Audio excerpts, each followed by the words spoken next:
Can you feel the sunshine? Make it brighter for me. During that time too, a lot of people just fell so comfortable into working from home. Yeah. And it's still like that. And I will be honest, I do get more done working from home personally than in an office because I'm very chatty. I have an ADD thing. Like I need to be super focused, and I'm much more focused when I don't have any distractions. The office for me is more of a it's where I'm going in for the community aspect and I'm talking to people because for me to work at the office, I'll be distracted. That's also, I think, my generation. It's kind of like that too. It's harder for us to focus in that sense than I've noticed, right? Maybe I'm making it up, but that's how I feel. No, I mean, look, I feel that the younger generation really does need to go to offices. There are certain social boundary things that you learn early on. Like there's that weird guy, that you kind of learn how to navigate, or the person who's like got a huge temper that you know how to navigate. So you kind of learn personality traits that I feel I feel is lost on our kids who had to live through COVID and then all this remote. It's a very lonely existence, I think, all this remote.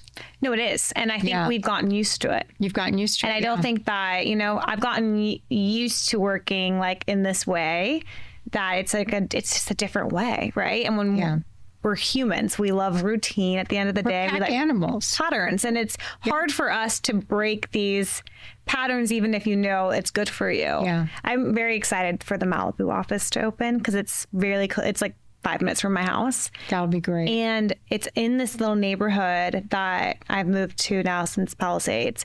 And Malibu is its own community that I've never seen before in LA. I mean, I've lived every area in LA my whole life now. I pretty much would say, I don't need to list it, but every area. And this pocket of Malibu West, kind of like Point Doom, and Malibu in general, is this community of people that are so nice, and it's so tight that it's that office feel that we're talking about, but it's the actual community. So on top of that, the office is going to be right there, and all my friends are just out and about, just Malibu living, moseying around with their kids and this and that, and it's going to be its own little, pocket on top of that. And so it's excited. A nice community. It'll be nice for me too, because then I can go into the office more. Takes me about an hour and a half to get there. Yeah, I mean, it is unfortunate for me that the office is at Sunset and San Vicente, and I live in Brentwood. Yeah. But I do love going to the office. And when I decided to go to the Beverly Hills Estates, I loved the whole idea of it being more of a social versus offices versus cubicles versus, and really it's a young office. It's a high energy office. It's a friendly office. I love it. Everyone is so nice. And everyone's talking about what they're doing and not in just other offices. I feel like people are so hush and they don't talk about what they're doing because they think people are gonna sneak or weirdness. I don't know why. Well, maybe you can fill me in. You have more years on. Yes, I think it's a lot of that. I think it's our office, I feel, is very trustworthy. And if someone is talking about going out on a listing or bringing up a buyer and someone else is working with that buyer, I think the camaraderie in our office, at least for me, is to go up to that person and say, well, let's not compete with each other. Let's work together. Exactly. When you start to realize that there's abundance in this industry, the people that do well are notice there's abundance, and the people that struggle, not just to, get sales, but just struggle and don't enjoy themselves through the process are the ones that think it's, the other way around, and there's not enough basically. And I always look at this if we win, we all win, right? If I have to bring somebody in, or it makes sense to bring somebody in based off of, the relationships they have, or just maybe it's an area that they're experts in and I'm not as there. I always look at it like it's a better way to have more than just to lose a deal because you didn't want to open up, the area and be like accepting to other collaboration is the key to this business. I mean, you really need to establish, and you have to play the long game, and I try to tell young people this: play the long game. And the long game means be upfront, be transparent, be collaborative. Don't stab people in the back, because that person that you end up stabbing in the back is going to be on the other side of a deal, and you're not going to get that deal. For sure. Right? So you want to try to make as many friends as you can in the industry and be likable and be trustworthy. And I think that just comes with full transparency. Every deal we get, everyone's always like, so tell me about your clients. Tell me about who you're working with, because no one wants to get stuck with people they can't trust. Right. And, or, and maybe they just don't have a skill set, which is why always it's like new agents and stuff. I think there's half in them that are, understand that they need help. And so that's why they join a team and they're like, okay, like I'm attaching myself to you for that. And then there's the other half that, get cocky and they're like, I don't really need you. And then I'm like, well, actually, if you look at, there's a certain rule set in real estate that I think that's unlike any other business of how things work. And example one would be, let's say you have a team and they're sitting in your open house and the client comes in and they are, unrepresented. Yeah. Some agents would be like, that's my client. You're sitting in my open house, you're learning. Some agents would say, if they want to get the house or something else, you can represent them because they don't have an agent. Some will say 50-50. Like, it's up to the team leader, the person like you or my mom or Rainey and Brandon, whoever, who has been doing it for years, that have put those like years that you put in that were crazy, like hard, waking up probably at 7 a.m., 6 a.m., maybe even just to get your outfit together and showing up and being there, that like, you don't just wake up and get that just because you like got, you aced the real estate test or whatever, you passed basically. When you walk into a room for like a listing and there's a lot of other very highly successful agents, how do you approach it, or you stand out in your way, in your eyes? Or what is your approach? So for me, when I go into a listing appointment, I think it's really important to read the room.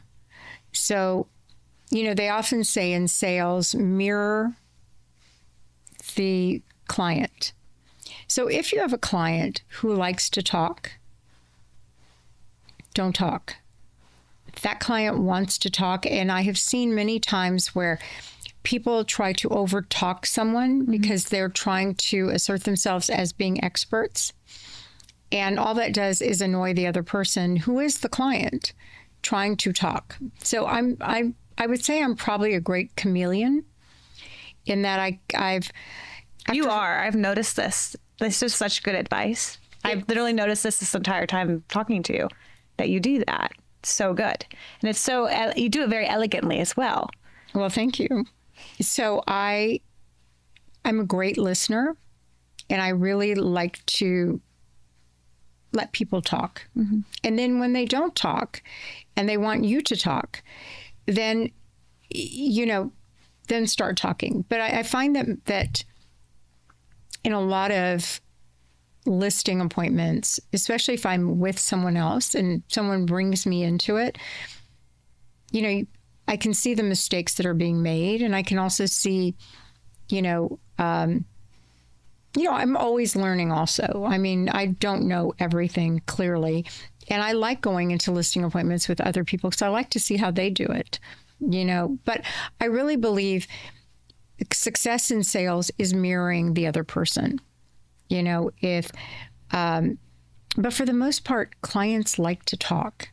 Yeah. People just want to be heard. Everybody wants to be heard. So if you're the kind of person who can actually sit back and let somebody talk, you've already won the game. Yeah. I also think it's like dating, where there's sometimes that you're just better suited for a client or a listing than somebody else. And it's not, about your skill set or your years in this or anything more than, you're more aligned to take on what they're needing or what they're going through. And yeah, I remember early on, and this is where I realized a huge mistake that I made. I was a young agent and I got a call from this seller whose mother was elderly and they were going to be moving her out of the house and into assisted living. And he was in the flats of Beverly Hills.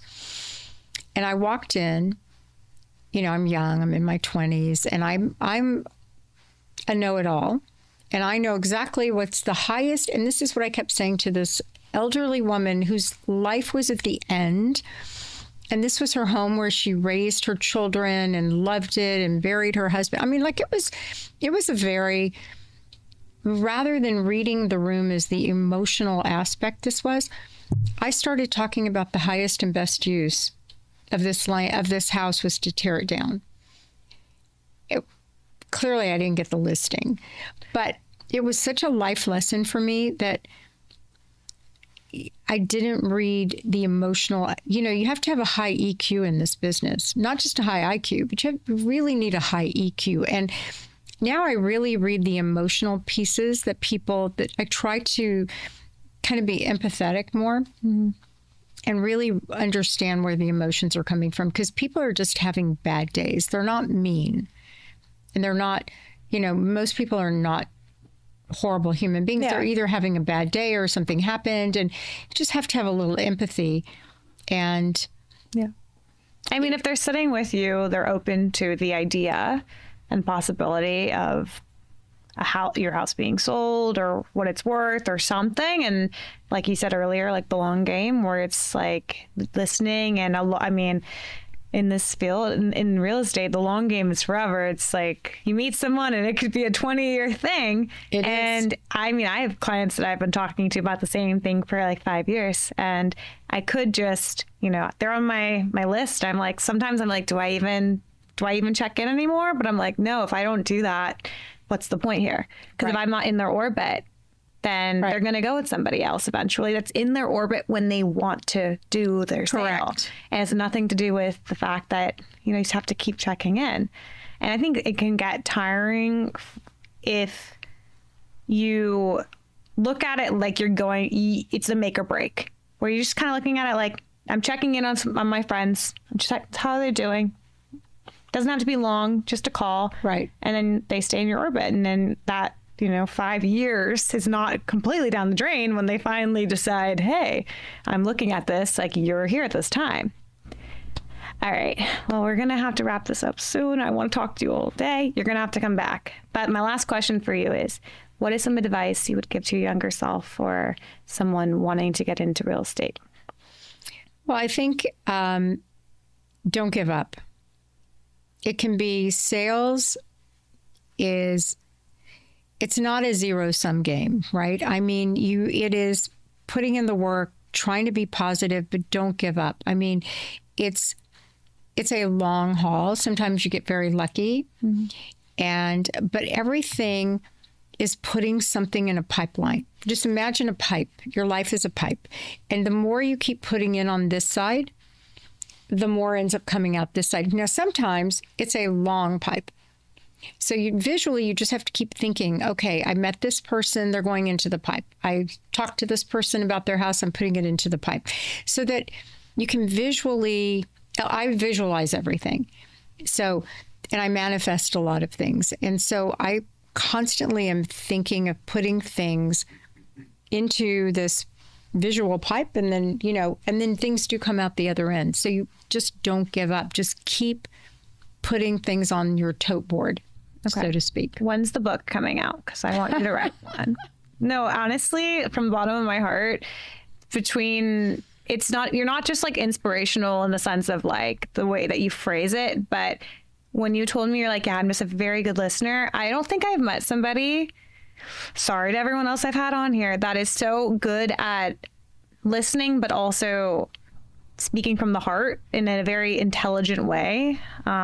This has been so fun. Thank you. Where can people find you, and when can you come back? Just kidding. Where can people find you? So find me at the Beverly Hills Estates. Yes. And I have a website, leaporterestates.com. And then my Instagram is Lea_Porter. Perfect. We'll link everything down there. And thank you so much. Thank you, Zoe. This was so fun.